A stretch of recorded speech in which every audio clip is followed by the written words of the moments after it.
దయతో కూర్చోండి. ఈ రాత్రి సంఘ ప్రార్థనా ప్రోత్సాహ నిమిత్తమై దేవుని యొక్క వాక్యాన్ని ధ్యానం చేద్దాం. యెషయా గ్రంథం 55వ అధ్యాయం.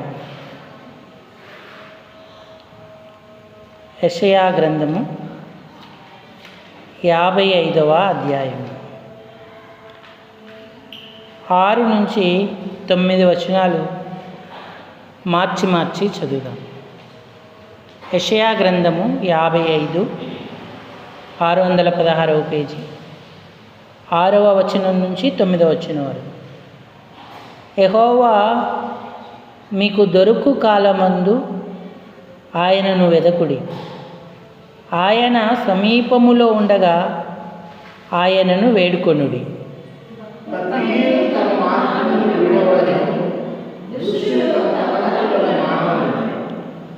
వారు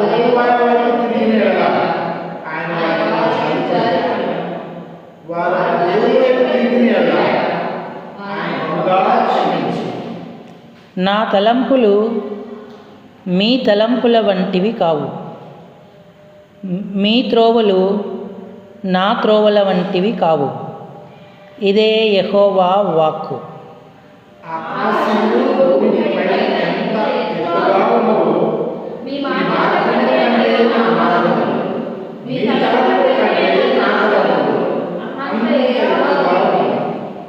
ఆరవ వచనాన్ని మళ్ళీ అందరం చదువుదాం. యెహోవా మీకు దొరుకు కాలమునందు ఆయనను వెదుకుడి, ఆయన సమీపములో ఉండగా ఆయనను వేడుకొనుడి. చాలండి.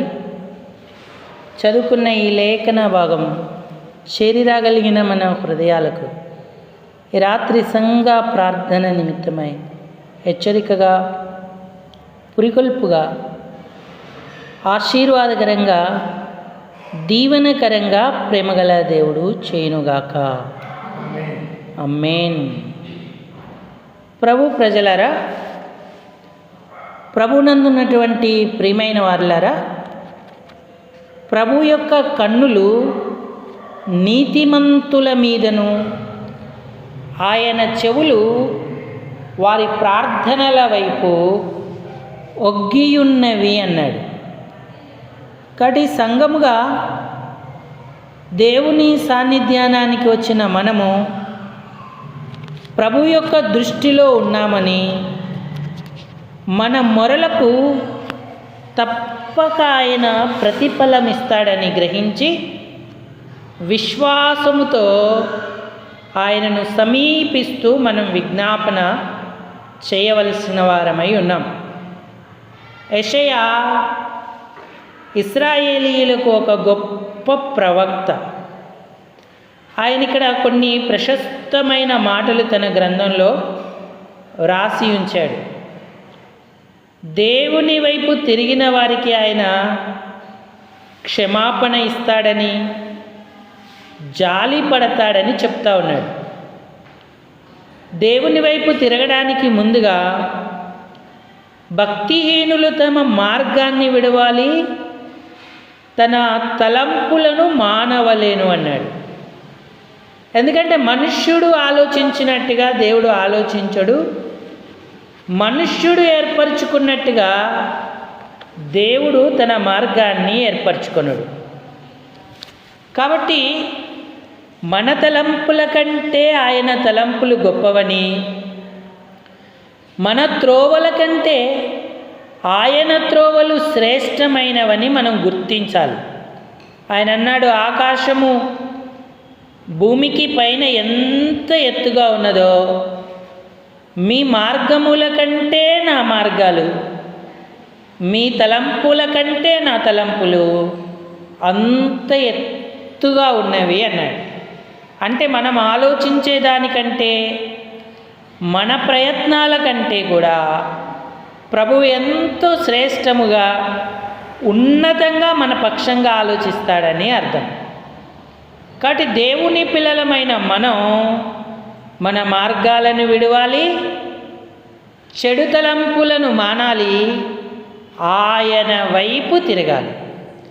అప్పుడు ఆయన క్షమాపణతో పాటుగా ఆయన కనికరం లేదా ఆయన జాలి కూడా మన మీద చూపించేటువంటి వాడిగా ఉన్నాడు. అందుకే 7వ వచనం, మనం 6వ వచనంలో మనకి జ్ఞాపకం చేయబడతా ఉంది, యెహోవా మీకు దొరుకు కాలమందు ఆయనను వెతుకుడి అన్నాడు. ఆయన సమీపములో ఉండగా ఆయన వేడుకొనుడి అంటూ ఉన్నాడు. ఒక కాలాన్ని దేవుడు నిర్ణయించాడు. ఆ కాలంలోనే మనం ఆయనను వెతకాలి. ఆయన సమీపముగా ఉన్నప్పుడే మనం వేడుకోవాలి. ఆ కాలం గనక తప్పిపోతే, దేవుడు సమీపత నుంచి దూరం అయితే, మనం ఆయనకు దగ్గరగై మన ప్రార్థన ఆలకించి ప్రతిఫలం పొందలేనటువంటి పరిస్థితుల్లో మనం ఉంటాం.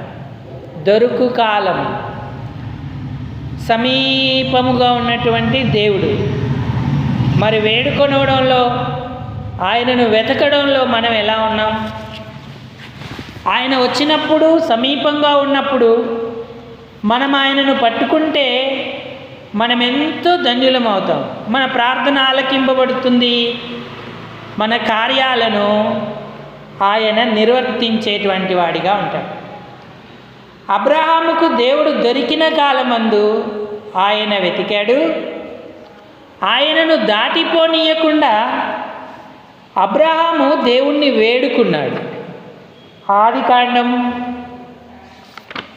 18వ అధ్యాయము 1వ వచనం. ఆదికాండం 18వ అధ్యాయం 1వ వచనం.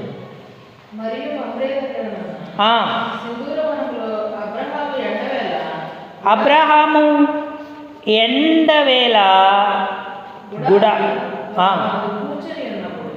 గుడారపు ద్వారమునందు కూర్చొని ఉన్నప్పుడు యెహోవా అతనికి కనబడేను అన్నాడు. ఇది ఆయన దొరికేటువంటి కాలము. ఆయన కనబడగానే అబ్రహాము కన్నులెత్తి చూచాడు. 3 మనుషులు అతని ఎదుట నిలవబడ్డట్టుగా ఉన్నారు. అతడు వారిని చూచి గుడారపు వాకిట నుండి వారిని ఎదుర్కొనుటకు పరిగెత్తి నేలమట్టుకు వంగి అంటున్నాడు. 3వ వచనం చదవండి. ప్రభువా, నీ కటాక్షము నా మీదనున్న ఎడలా ఇప్పుడు నీ దాసుని దాటిపోవద్దు అన్నాడు. అబ్రహాము దేవుణ్ణి దాటిపోనివ్వలేదు. అబ్రహాం ఎక్కడున్నాడంటే ఎండవేళ అన్నాడు. గుడారము ద్వారమునద్ద కాచుకొని ఉన్నాడు. ఎండ శ్రమను చూపిస్తుంది, అనానుకూల పరిస్థితులను చూపిస్తుంది. ఎండలో ఆయన కూర్చొని ఉన్నాడు గుడారపు ద్వారం దగ్గర. ఈనాడు మన పరిస్థితులు కూడా అనానుకూలంగా ఉంటాయి ఆలయానికి రావడానికి. పోనీ ప్రార్థించడానికి కూడా అంత సముఖంగా ఉండవు. ఆర్థిక ఇబ్బందులు, అక్కెరలు, అవసరతలు, అనారోగ్యాలు, మనోవేదన, దిగులు, బాధ, చుట్టుపక్కల ఉన్నవారి శత్రుశోధనలు, ఇవన్నీ విశ్వాస జీవితంలో ఎదురవుతూ ఉంటాయి. మరి ఈ ఎండవేళ, ఈ శ్రమవేళ ఆయన నీకు సమీపంగా ఉన్నాడు. ఆయనను వెతికే కాలం ఇదే. ఆయనను వెతుకుతున్నామా? ఆయన కనబడుతున్నాడా? ఎప్పుడైతే ఆయన కనబడే, ఆయన దొరికే కాలమందు ఆయన వెతికితే మనం ధన్యులం అవుతాం. ఈ ప్రతికూల పరిస్థితుల్లో చాలామంది ప్రార్థనకు అంత ప్రాముఖ్యతనివ్వరు. సంఘ సహవాసానికి రావాలంటే ఎన్నో అనానుకూలమైన కారణాలను చెప్తూ ఉంటారు. కానీ సరి అయిన సమయం ఏంటంటే ఇలాంటి పరిస్థితి ఏర్పడినప్పుడే. అందుకే యాకోబు పత్రికలు అన్నాడు, మీలో ఎవనికైనను శ్రమ సంభవించిన ఎడల అతడు ప్రార్థన చేయవలెను అన్నాడు. మొట్టమొదట వ్యక్తిగతంగా సంఘముగా మనం ప్రార్థనలో ఉండాలని దేవుడు చెప్తున్నాడు. ఆదిమ సంఘానికి శ్రమ వచ్చింది, అంతా సంఘం చెదిరిపోయింది. పేతురు చెరసాలలో వేయబడ్డాడు. సంఘమైతే అతని కొరకు అత్యాసక్తితో ప్రార్థన చేయుచుండేను అన్నాడు. మరి నీ అనుకూల ఈ సమయాన నువ్వు ఆయనను వెతుకుతున్నావా? ఆయనకు ప్రార్థిస్తున్నావా? ఆయనను కోరుకుంటున్నావా నీ కార్యాలలో? అబ్రహామును దేవుడు దాటిపోలేదు. తనకెన్ని కార్యాలున్నా సరే అబ్రహాము దగ్గరనే దేవుడు నిలిచుండి ఉన్నాడు. ముగ్గురు అతనికి కనబడ్డారు, 2 వెళ్ళిపోయారు. అయితే అబ్రహాము విజ్ఞాపనకు పూనుకున్నప్పుడు ఇంకా అబ్రహాము దగ్గరే యెహోవా నిలిచి ఉన్నాడు. అబ్రహాము అన్న కుమారుడు లోతు సొదొమ గొమొర్రాలో ఉన్నాడు. సొదొమ గొమొర్రా పట్టణాల పాపము పరిపక్వమైనది గనక ఆ పట్టణాలను నాశనం చేయడానికి దేవుడు దిగి వచ్చాడు. ఇప్పుడు అబ్రహాము యొక్క వంతు దేవుణ్ణి దాటిపోనీయకుండా తన వారిని రక్షించుకోవడానికి, సంరక్షించడానికి దేవుని సన్నిధిలో సమీపించి ఆయన ప్రార్థన చేస్తూ వచ్చాడు. దేవునితో బేరసారాలాడుతూ ఇంత మట్టికైనా ఇంతేనా అని మాట్లాడుతూ తెల్లవారు వరకు అబ్రహాము ఆయనకు విజ్ఞాపన చేస్తూ మరి తన అన్న కుమారుడైన లోతును ఆ పట్టణపు నాశన మధ్య నుంచి తప్పించుకోగలిగాడు, విడిపించగలిగాడు. దేవుడు అబ్రహామును జ్ఞాపకం చేసుకొని లోతు కాపురం ఉన్న పట్టణాలను నాశనం చేయబోయినప్పుడు లోతును అక్కడ నుంచి తప్పించెను అని దేవుని ఒక వాక్యం సెలవిస్తూ ఉంది. ఈనాడు మన వ్యక్తిగత శోధనలు, శ్రమల్లోనే కాదు, మన స్నేహితులు, బంధువులు, నిలవరులందరిలో ఆయన అన్ని కార్యాలను చేయగలడు. మనల్ని తప్పించగలడు, వారిని విమోచించగలడు. అయితే దొరుకు కాలాన వెతకాలి, సమీపంగా ఉన్నప్పుడే వేడుకునేటువంటి వారంగా ఉండాలి. ఏశావు ఆ తర్వాత వచ్చేను అన్నాడు. ఆ తర్వాత వచ్చితే ప్రయోజనం ఏమీ లేదు. ఆ తర్వాత వచ్చి తండ్రి ఒక్క ఆశీర్వాదమైన, ఒక్క దీవెనైనా నాకు లేదా అని ఇస్సాకును తన తండ్రిని బ్రతిమిలాడుకుంటూ వచ్చాడు. అంటే ప్రియులరా, ఆయనకేదో భూ సంబంధమైన స్వల్ప దీవెన దొరికింది. మనం ఆయన దొరికే కాలాన వెతికితే, ఆయనను వేడుకుంటే ఎంతో ఆశీర్వాదం, దీవెనను పొందుతాం. అబ్రహాము తన ప్రార్థనకు ఫలం సంపాదించినట్టుగా మనము కూడా ప్రతిఫలం పొందుతాం. అంతేకాదు, కొత్త నిబంధనలో కూడా దేవుడు సమీపంగా వెళ్తూ ఉంటుండగా ఆయనను దాటిపోనివ్వలేదు. ఆయనను పట్టుకున్నాడు, ఆయన యొక్క దీవెనలను పొందగలిగాడు. లూకా రాసిన శుభవార్త 18వ అధ్యాయము. లూకా శుభవార్త 18వ అధ్యాయము 35, 36 వచనాలు.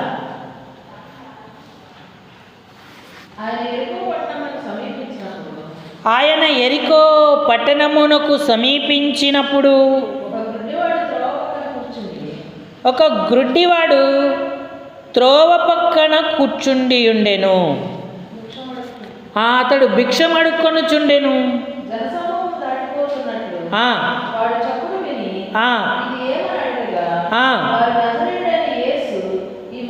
నజరేయుడైన యేసు ఈ మార్గాన వెళ్ళుచున్నాడని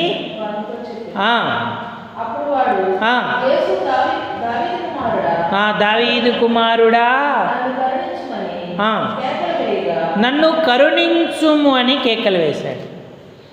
ఇతర సువార్తలలో ఇతని పేరు బర్తీమయి అని రాయబడి ఉంది. తీమయి కుమారుడు. శని ఎవరి కుమారుడు? తీమయి కుమారుడు. తీమయి అంటే అర్థం ఏంటంటే గుడ్డివాడు అని అర్థం. ఆ గుడ్డివాని కుమారుడు బర్తిమై, బరంటే కుమారుడు, అతను కూడా గుడ్డివాడే. ఎక్కడున్నాడు? ఎరికోలో ఉన్నాడు. ఎరికో ఏంటి? శాపగ్రస్తమైన పట్టణం. ఎరికోలో ఎక్కడున్నాడు? త్రోవ పక్కన కూర్చున్నాడు. ఏం చేస్తున్నాడు? భిక్షం అడుగుతున్నాడు. మనం త్రోవలో ఉండాలి, కానీ త్రోవ పక్కన ఉన్నాడు, గుడ్డివాడిగా ఉన్నాడు. ఈ యుగ సంబంధమైన దేవత అవిశ్వాసులైన వారి మనోనేత్రాలకు గుడ్డితనము కలగజేశాను అన్నాడు. రక్షణ పొందకుండా అన్యులకు ఒక రకమైన గుడ్డితనం ఉంది, రక్షించబడిన వారికి కూడా ఒక రకమైన గుడ్డితనం ఉంది.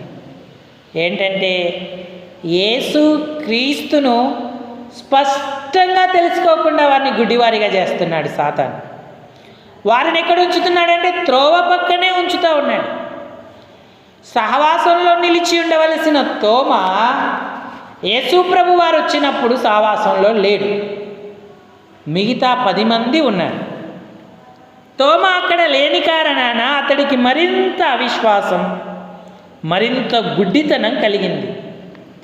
యేసుప్రభు వారు వచ్చారు, ఆయన తిరిగి లేచాడు, మాకు పరిశుద్ధాత్మనిచ్చాడు, ఉఫ్ఫని మా మీద ఊదాడు అని శిష్యులు చెప్తా ఉంటే తోమాకి నమ్మకం కలగట్లేదు. యోహాను శుభవార్త 20వ అధ్యాయము 21 నుంచి. అప్పుడు యేసు వారందరూ యూదులకు భయపడి ఒక ఇంటిలో తలుపులు మూసుకొని ఉంటే వారి మధ్యలో యేసు నిలిచి మీకు సమాధానం కలుగునుగాక అని చెప్పి మళ్ళీ కూడా చెప్పాడు. వారు ప్రభువును చూసి సంతోషించారు. అప్పుడు యేసయ్య అన్నాడు, మరలా మీకు సమాధానము కలుగునుగాక అని తండ్రి నన్ను పంపిన ప్రకారం నేను మిమ్మును చెప్పాను.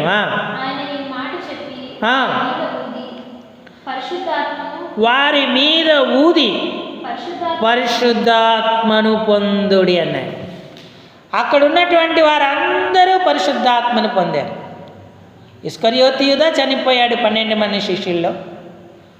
మరొకడు తోమ వెలుపల ఉన్నాడు, రాలేదు. కాబట్టి ఆ 10 మంది శిష్యులు పరిశుద్ధాత్మను పొందారు. అంతేకాదు అధికారాన్ని పొందారు. మీరు ఎవరి పాపములు క్షమింపనిత్తురో వారి పాపాలు క్షమింపబడతాయని దేవుడు వారితో చెప్పాడు. ఇక తర్వాత తోమా వారి మధ్యకు వచ్చాడు. తోమా వచ్చి వారితో మాట్లాడుతున్నాడు. 24-25 చదవండి.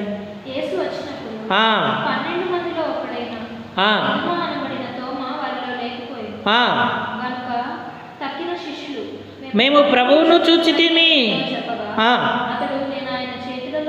నేను ఆయన చేతులలో మేకుల గుర్తును చూచి నా వ్రేలు ఆ మేకుల గుర్తులో పెట్టి నా చెయ్యి ఆయన ప్రక్కలో ఉంచితేనే కానీ. చూడండి ఎంత కఠిన హృదయం అయిపోయింది. నమ్మనే నమ్మను, నమ్మనే నమ్మను అన్నాడు. సాతాను ఎంత తెలివిగా సహవాసంలో నుంచి తోమాను తప్పించింది. ఈ గుడితనంలో తోమ ఉండి ఆ మాట అన్నాడు. మరలా 7 దినాల తర్వాత 8 దినాల తర్వాత ప్రభు ప్రత్యక్షమయ్యాడు. నువ్వు కోరుకున్నట్టే నా గాయాలను చూడని చూపించాడు. అయితే నువ్వు చూచి నమ్మావు, చూడక నమ్మువారు ధన్యులు అన్నాడు. ఆయన సమీపంగా ఉన్నప్పుడు వేడుకుంటే ఎంత ధన్యత. దొరుకు కాలాన తోమ వారి మధ్య లేకపోయాడే, అందుకే మొదట ఇచ్చిన దీవెనలను తోమా పొందుకోలేకపోయాడు అనుకోవచ్చు. తర్వాత మరలా సమాధానం, మేడగదిలో పరిశుద్ధాత్మ అభిషేకం ఆయన సంపాదించగలిగాడు. గుడ్డిబిత్తమై ఆయనను అస్సలు దాటనివ్వలేదు. కేకలు వేస్తూ ఉన్నాడు. ఊరకుండు, ఎందుకు అరుస్తున్నావు అన్నారు శిష్యులు. అయినా వాడు బిగ్గరగా కేకలు వేశాడు, దావీదు కుమారుడా నన్ను కరుణించు అని. అప్పుడు యేసు ఆయన వైపు తిరిగాడు. తిరిగి నేను నీకేమీ చేయగోరుచున్నాను, అయ్యా నేను దృష్టి పొందాలనుకుంటున్నాను అన్నాడు. కన్నులను ముట్టాడు, అతడు దృష్టి పొందాడు. అతడు దృష్టి పొందినప్పుడు ఇక త్రోవ పక్కన లేడు, ఎరికోలో అస్సలు లేడు, ఆ శాపగ్రస్తమైన పట్టణంలో. మరెక్కడ ఉన్నాడు? అతడు ఏం చేశాడు? లూకా సువార్త 18వ అధ్యాయం 43వ వచనం. వెంటనే వాడు చూపు పొంది దేవునిని మహిమపరచుచు ఆయనను వెంబడించెను. ప్రజలందరూ అది చూచి దేవునిని స్తోత్రము చేసిరి అన్నాడు. ఎంత మహిమ ప్రభువుకు కలిగింది! వాని జీవితం ఎంత మార్చబడింది! కన్నులు వెలిగింపబడ్డాయి. అతడు ఆయన వెంట వెళ్ళే ధన్యత అతనికి కలిగింది. అందుకే సమీపంగా ఉండగానే ఆయనను వెతకాలి, ఆయన దొరుకు కాలాన వెతకాలి, సమీపంగా ఉండగానే వేడుకునేటువంటి వారంగా ఉండాలి. మరి ఈనాడు మనం అబ్రహాము వలె ఆయనను దాటిపోనివద్దు, గుడ్డి భర్తిమై వలె ఆయనను విడిచిపెట్టద్దు. ఆయన మన వైపు తిరిగేంతవరకు. ఏశావులాగా ఆ తర్వాత వస్తే ప్రయోజనం ఏమీ లేదు. అలాగే తోమాలాగా సావాసంలో ఉండకపోతే దేవుని ఆశీర్వాదాలను కోల్పోయి అనుమానముతో నింపబడే వారమే అవుతాం తప్ప విశ్వాసంతో నింపబడేటువంటి వారం అవ్వం. కాబట్టి ఈనాడు మన ఆధ్యాత్మిక స్థితిగతులు ఎలా ఉన్నాయి? మన మార్గాలు, మన త్రోవల కంటే దేవుని త్రోవలు, ఆలోచనలు గొప్పవని నమ్ముతున్నావా? మన తలంపులు మాని మన మార్గాలను విడిచి ఎప్పుడైతే ఆయన వైపు తిరుగుతామో ఈ ధన్యత మనం సంపాదించుకుంటాం. కాబట్టి అపేక్షిద్దాం, ప్రభా నా ఆధ్యాత్మిక జీవితంలో కొరతలు తీర్చు, అబ్రహాములాగా గుడ్డి భర్తిమయ్యేలాగా నేను దాటిపోనీయకుండా వేడుకునే భాగ్యం నాకు ఇవ్వు అని అడుగుదాం. తోమా లాంటి నిర్లక్ష్యం, ఏశావు లాంటి అలక్ష్యం ఏదైనా ఉంటే క్షమించు ప్రభాని వేడుకుందాం. ప్రభు ఈ తలంపులను దీవించునుగాక. అందరూ తలలు వంచి కళ్ళు మూసుకోండి, మనం ప్రార్థనలోకి వెళదాం.